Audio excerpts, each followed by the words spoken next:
Hello అండి. ఎన్నో ఆరోగ్య ప్రయోజనాలను మునగాకు పప్పు ఎలా చేయాలో చూద్దామండి. ముందుగా ఒక కప్పు కందిపప్పు తీసుకొని దాన్ని బాగా కడిగి ఇలాగ తగినన్ని నీళ్ళు వేసుకోవాలండి. తర్వాత శుభ్రంగా కడిగి పెట్టుకొని మునగాకును కూడా వేసుకోవాలి.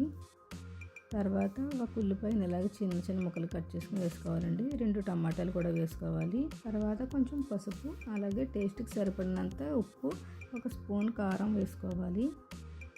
కొద్దిగా సరిపడని వాటర్ వేసుకోవాలి. అలాగే కట్ చేసిన పచ్చిమిర్చి కూడా వేసుకోవాలి. కుక్కర్ మూత పెట్టి ఒక 3 నుంచి 4 విజిల్స్ వేయించుకోవాలండి.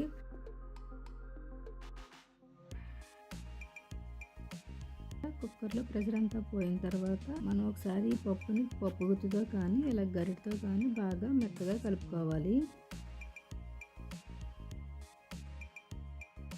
తర్వాత ముందుగానే నానబెట్టి పెట్టుకున్న చింతపండు రసం కూడా వేసుకోవాలి. తగినన్ని వాటర్ కూడా వేసుకుని మనకి ఎంత లూజ్గా కావాలితే అన్ని వాటర్ వేసుకొని బాగా కలుపుకొని ఒక 5 నుంచి 10 నిమిషాలు ఉడికించుకోవాలి. ఇలా ఇంకొంచెం ఉడికిన తర్వాత స్టవ్ ఆఫ్ చేసేసుకోవాలండి. స్టవ్ ఆఫ్ చేసుకుని పోపు పెట్టుకుందాం.